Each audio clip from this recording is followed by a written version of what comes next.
Assalamualaikum warahmatullahi wabarakatuh. Perkenalkan, kami dari kelompok 5 akan mempresentasikan mengenai akuntansi komparatif. Sebelumnya, izinkan saya untuk memperkenalkan anggota kelompok saya terlebih dahulu. Yang pertama ada Siti Nur Aini, yang kedua Rizky Agnestina, yang ketiga Erlinda Ardelia, dan yang terakhir yaitu saya Dila Putriwiana. Akuntansi Anglo-Amerikan. Akuntansi Anglo-Amerikan dapat ditemukan di negara-negara di mana Inggris mempunyai pengaruh kolonial yang kuat, seperti di Australia, Kanada, Hong Kong, India, Irlandia, Kenya, Selandia Baru, Nigeria, Singapura, Afrika Selatan, dan Malaysia. Negara-negara ini cenderung untuk memenuhi kebutuhan investor dan relatif kurang konservatif serta lebih transparan daripada negara-negara Latin dan Jerman. Amerika Serikat. Akuntansi di Amerika Serikat sangat mirip dengan akuntansi di Inggris karena hubungan investasi dan historis antara kedua negara tersebut. Perbedaan yang ada disebabkan karena Amerika Serikat mengadaptasi, bukan mengadopsi tradisi akuntansi Inggris. Memang kondisi lingkungan dan historis Amerika Serikat menimbulkan sejumlah fitur yang berbeda secara signifikan. Kemudian dibentuk Securities Act tahun 1933 dan Securities Exchange Act tahun 1934 yang merupakan landasan bagi pemerintah federal dalam meregulasi investasi dan transaksi-transaksi sekuritas. Dengan Securities Exchange Act dibentuk Securities Exchange Commission dengan tugas utama melindungi investor dengan menjamini ketersediaan informasi yang cukup bagi investor. Tercakup dalam tugas ini adalah penentuan standar akuntansi yang kemudian didelegasikan kepada FASB yang pada tahun 1973 dengan SEC bertindak sebagai pengawas hanya jika diperlukan. Inggris. Seperti di Amerika Serikat, akuntansi di Inggris terutama ditujukan kepada investor. Diharapkan bahwa sebagian besar kebutuhan kelompok-kelompok lain akan serupa dengan kebutuhan investor. Dengan demikian, memenuhi kebutuhan investor merupakan tindakan yang paling efisien dalam memenuhi kebutuhan semua pemakai laporan keuangan. Profesi akuntansi di Inggris mempunyai independensi sejak dibentuk Asosiasi Profesi pada 1950-an. Pada tahun 1970, profesi tersebut mendirikan Accounting Standard Steering Committee, yang kemudian menjadi Accounting Standard Committee, yang bertujuan untuk menyusun Statement of Standard Accounting Practice yang adopsi dan pelaksanaan menjadi tanggung jawab 6 badan profesional yang terlibat. Pada tahun 1990 dibentuk Accounting Standard Board yang ekuivalen dengan FASB di Amerika Serikat yang mempunyai kewenangan untuk menerbitkan Financial Reporting Standard. Perusahaan yang tidak mematuhi FRS harus memberikan penjelasan dan mendisclose akibat finansialnya. India. Karena warisan dari Inggris, standar akuntansi di India berfokus pada kebutuhan investor. Pada tahun 1949 dibentuk Institute of Chartered Accountants in India. Kemudian didirikan Accounting Standard Board untuk merumuskan standar-standar akuntansi dalam membantu Council of the ICAI dalam menciptakan serta memodifikasi standar-standar akuntansi di India. Malaysia. Sistem hukum Malaysia berasal dari Inggris sehingga sistem akuntansinya juga bertujuan untuk memenuhi kebutuhan investor. The Malaysian Institute of Accountants didirikan pada 1967 sebagai otoritas regulasi profesi akuntansi. Malaysia merestrukturasi sistem akuntansinya pada tahun 1997 dengan Financial Reporting Act yang menciptakan Financial Reporting Foundation dan Malaysian Accounting Standard Board. FRF mengawasi pekerjaan MASB tetapi tidak terlibat dalam proses penetapan standar. MASB merupakan sebuah badan independen yang dibentuk untuk mengembangkan dan menerbitkan standar akuntansi di Malaysia. Rangka baru ini menciptakan sebuah proses penetapan standar yang independen yang mewakili semua pihak yang relevan, termasuk penyusun, pemakai, regulator, dan akuntan. Akuntansi Latin. Akuntansi Latin, aroma yang khas akuntansi Latin dapat ditemukan pada sejumlah negara berkembang, terutama Brasil, Chili, Kolombia, Meksiko, Peru, dan Uruguay.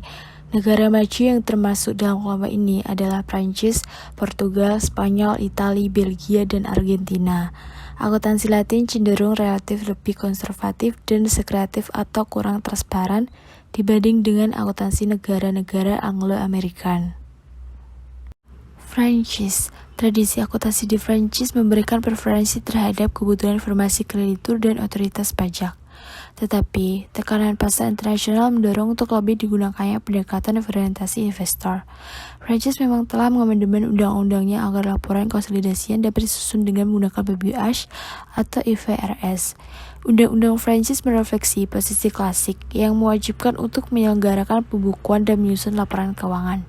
Yang bersifat khas adalah penekanan Prancis pada keseragaman dan aplikasinya melalui Undang-Undang Akuntansi Nasional yang standarisasi, yaitu Plan Comptable General atau PCG. Italia. Di Italia, pengaruh undang-undang perusahaan dan regulasi perpajakan terhadap akuntansi adalah mirip dengan yang terjadi di sejumlah negara Eropa kontinental yang lain. Mengingat bahwa laporan digunakan sebagai basis perpajakan, dan ini juga terjadi di banyak negara Eropa kontinental yang lain, maka terdapat tradisi konservatisme untuk melindungi laba kena pajak. Dalam banyak hal, akuntansi Italia dalam praktik dapat diperbandingkan dengan akuntansi di negara-negara Eropa tetangganya, walaupun instruksi keempat dan instruksi ketujuh baru diimplementasi tahun 1991. Argentina.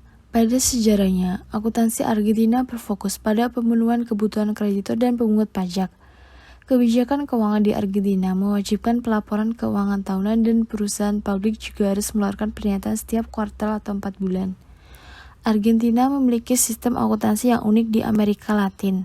Standar akuntansi mereka ditetapkan oleh FIGPGE, tapi struktur FIGPGE berbeda dengan negara Latin lainnya. FIGPGE terdiri dari 24 dewan terpisah yang datang bersama untuk membuat resolusi teknikal atau TR, yang mana berkaitan dengan norma akuntansi pada subjek tertentu. Setiap anggota dewan mewakili yurisdiksi yang berbeda di Argentina. Setelah TR terbentuk oleh FIGPGE, maka anggota dewan memutuskan untuk menyetujui TR tersebut atau mengamandemennya untuk bagian tertentu. Sebagai hasilnya adalah harmonisasi di seluruh negeri bisa tercapai jika semua standar bisa diadopsi tanpa adanya perubahan apapun. Jepang. Jepang merupakan negara dengan pertumbuhan ekonomi terkuat di Asia. Bersama dengan Amerika, Jepang menjadi anggota dalam IASB yang menetapkan standar akuntansi. Akuntansi dan pelaporan keuangan Jepang mencerminkan gabungan pengaruh domestik dan internasional. Seperti halnya Meksiko, sektor industri dikuasai konglomerasi atau kairetsu. Budaya mempunyai peran penting dalam terciptanya aturan akuntansi. Regulasi akuntansi dan pajak diatur oleh dua lembaga pemerintah yang berbeda. Hal ini menunjukkan bahwa Jepang menganut sistem hukum kode. Bank berperan penting dalam memberikan perdanaan pada perusahaan besar sehingga informasi pelaporan keuangannya banyak dikhususkan kepada pihak bank sebagai kreditor. Regulasi akuntansi didasarkan pada 3 undang-undang, yaitu hukum komersial, undang-undang pasar modal, dan undang-undang pajak penghasilan perusahaan. Cina. Pada 1940-an di Republik Rakyat Cina diterapkan sistem akuntansi berorientasi barat untuk korporasi besar. Pada 1992, standar akuntansi dasar untuk perusahaan bisnis yang merupakan rangka konseptual akuntansi RCC diterbitkan. Awal 1993 disusun standar akuntansi khusus mengenai berbagai macam topik. Kemudian, di tahun 1998, aturan-aturan lama untuk perusahaan saham gabungan diganti dengan Accounting System for Joint Stock Limited Enterprises. Setelah dilakukan revisi terhadap Undang-Undang Akuntansi di 1999, Dewan Negara RRC juga menerbitkan Financial Accounting and Reporting Rules for Enterprises yang memperbarui definisi-definisi aset, utang, modal pemilik, pendapatan, dan biaya. FARR juga merinci komponen-komponen laporan keuangan yang meliputi laporan arus kas, neraca, dan laporan hasil usaha. Indonesia. Awalnya sistem akuntansi Indonesia menggunakan akuntansi Belanda, namun kemudian beralih ke sistem akuntansi Amerika Serikat. Kemudian pada 1957 terbentuklah Ikatan Akuntansi Indonesia yang membentuk kode etik dan standar akuntansi pada 1970-an. Pada 1994, KSAK direkonstitusi sebagai Dewan Standar Akuntansi Keuangan yang lebih independen. Sekarang ini, DSAK bekerja untuk mengkonvergensi standar-standar akuntansi Indonesia terhadap IFRS. Sejak tahun 1994 sampai dengan Januari 2007, terhitung DSAK telah menyusun 50 standar akuntansi. Dengan rincian, 28 standar mengacu pada IFRS, 20 standar mengacu pada APABU AS, 1 standar mengacu pada standar akuntansi Bahrain, dan 8 standar akuntansi dibuat sendiri. Bank Pembangunan Asia pada tahun 1999 mengakui bahwa 90% sama dengan IAS, sehingga dapat dikatakan bahwa sejak dari semula PSAK cukup banyak mengikuti standar akuntansi internasional. Akuntansi Nordik. Akuntansi Nordik meliputi negara Belanda, Denmark, Swedia, dan Finlandia, yang semuanya merupakan anggota Uni Eropa. Akuntansi di negara-negara Nordik dalam beberapa hal mirip dengan akuntansi di negara Anglo-Saxon. Tetapi ada pengaruh Jerman, terutama yang menyangkut perpajakan. Akuntansi Nordik cenderung kurang konservatif dan lebih transparan daripada akuntansi Jermanik dan akuntansi negara Latin, tapi belum setingkat dengan negara-negara di Anglo-Saxon. Belanda. Undang-undang perusahaan dan profesi akuntansi mempunyai pengaruh besar di Belanda. Undang-undang perusahaan dimasukkan dalam Civil Code. Pemerintah bersikap agak longgar terhadap masalah komersial, tetapi sejak 1970, pengaruh undang-undang perusahaan berkembang mantap melalui Act of the Annual Account of Enterprises dan implementasi Instruksi Uni Eropa keempat dan ketujuh. Sebelum tahun 1970, tidak ada legislasi akuntansi sehingga Netherlands Institute van Register Accountant harus menjembatannya. Sebuah fitur baru regulasi di Belanda adalah adanya pasal KUHP yang memperbolehkan pihak-pihak terkait yang meliputi pemegang saham, karyawan, dewan kerja, dan serikat dagang untuk mengajukan komplain kepada Enterprise Chamber of the Court of Justice di Amsterdam jika mereka yakin bahwa laporan keuangan tidak sesuai dengan undang-undang yang berlaku di Belanda. Swedia. Undang-undang perusahaan yang mengatur akuntansi diwujudkan dalam Undang-Undang Perusahaan tahun 1975, Undang-Undang Akuntansi 1976, dan 1981 Act of the Annual Account in Certain Forms of Business Enterprise. Meskipun undang-undang akuntansi menuntut diikutinya APABU, prinsip-prinsip ini tidak ditentukan.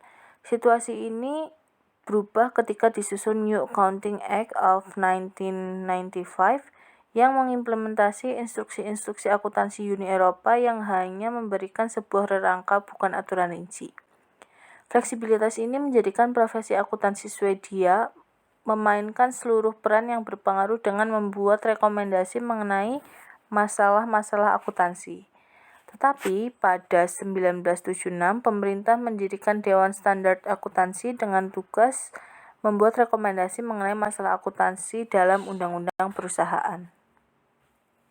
Akuntansi Jermanik. Kelompok negara Jermanik meliputi Jerman, Austria, dan juga Israel, Swiss. Dalam beberapa hal, kelompok ini berbeda signifikan dengan kelompok Nordik dan kelompok Anglo-American. Pengaruh perpajakan dan perundang-undangan perusahaan adalah paling besar. Akuntansi Jermanik juga mempunyai pengaruh di Prancis, Jepang, dan sejumlah bekas koloni Eropa di Afrika. Akuntansi Jermanik cenderung relatif konservatif dan sekretif dibanding dengan akuntansi Anglo-American. Jerman. Tradisi akuntansi di Jerman memprioritaskan kebutuhan kreditor dan otoritas pajak. Studi Black and White 2003 membuktikan bahwa di Jerman, item-item neraca seperti misalnya nilai buku ekuitas lebih value relevan dibandingkan laba. Di ES, yang lebih berorientasi investor, laba lebih value relevan daripada nilai buku ekuitas, tetapi korporasi-korporasi yang terdaftar yang besar dan terutama MNC-MNC sekarang cenderung untuk menyajikan laporan korporasi yang lebih berorientasi investor. Undang-undang perusahaan mempunyai pengaruh besar terhadap akuntansi. Sistem hukum di Jerman sangat dimodifikasi dan perspektif karena didasarkan atas sistem undang-undang Roma yang bertentangan sistem hukum umum Anglo-American. Swiss. Tradisi akuntansi di Swiss juga lebih mementingkan kebutuhan kreditor dan penguasa, tetapi pasar modal di Swiss semakin tumbuh dan banyak korporasi besar di Swiss mencari modal di pasar internasional. Akuntansi Swiss memang termasuk yang paling konservasi dan sekreatif di dunia. Seperti di Jerman, praktik akuntansi di Swiss didominasi oleh undang-undang perusahaan dan regulasi pajak yang mengatur profesi akuntansi, yang masih kecil dan dalam tahap awal dalam penentuan standar akuntansi. Tetapi lambat laun Swiss berubah. Korporasi Swiss menghadapi persaingan yang semakin meningkat dalam pasar keuangan dan bisnis internasional. Undang-undang perusahaan direvisi dengan perubahan yang diinspirasi oleh instruksi UE yang keempat dan ketujuh. Akuntansi Eropa Timur. Akuntansi Eropa Timur secara historis didasarkan pada konsep sosial mengenai ekonomi terencana. Dengan demikian, akuntansi mereka mengarah ke kebutuhan otoritas pajak dan hanya sedikit berfokus pada pencerminan laba perusahaan. Tetapi, pada akhir-akhir ini, negara-negara Eropa Timur telah mencoba untuk beralih ke ekonomi pasar gaya barat daya. Reitbouw, DKK 2006. Polandia. Meskipun transisi dalam menswastakan ekonomi dimulai dengan kondisi-kondisi yang sulit, Polandia muncul sebagai salah satu leader negara transisi. Kemiskinan dan pengangguran masih tetap tinggi di Polandia, tetapi negara ini berkembang terus. Sistem akuntansi Polandia mengalami transisi dalam 3 tahap, yaitu 1991, 1994, dan 2000. Dekrit Akuntansi 1991 yang diterbitkan oleh Departemen Keuangan mencerminkan pergeseran dari orientasi pajak ke orientasi pasar. Accounting Act 1994 diterbitkan untuk mendekatkan akuntansi Polandia dengan standar UE. Accounting Act 2002 diterbitkan untuk menjadikan standar-standar akuntansi Polandia lebih sejalan dengan IFRS. Rusia. Dalam Federasi Rusia, pemerintah memegang kendali tunggal atas sistem akuntansi. Standar akuntansi di Rusia diformulasi untuk mencatat masukan dan keluaran. Jadi standar-standar tersebut tidak banyak memberikan cerminan tentang nilai dan laba. Secara umum, Departemen Keuangan Rusia menciptakan regulasi akuntansi, tetapi Bank Sentral Federasi Rusia atau CBRF bertanggung jawab untuk menciptakan standar akuntansi dan auditing untuk bank dan lembaga kredit. Di samping itu, CBRF memonitor kegiatan mereka serta menentukan persyaratan modal minimum. Rencana adopsi IFRS adalah 2004. Semua laporan konsolidasi oleh perusahaan dan bank harus disusun berdasarkan IFRS. Laporan keuangan individual juga harus disusun sesuai dengan IFRS, tetapi laporan keuangan perusahaan individual harus tetap disusun sesuai dengan PABU Rusia. Sekian presentasi dari kelompok kami. Apabila ada kesalahan kata ataupun kekurangan, kami mohon maaf yang sebesar-besarnya. Wassalamualaikum warahmatullahi wabarakatuh.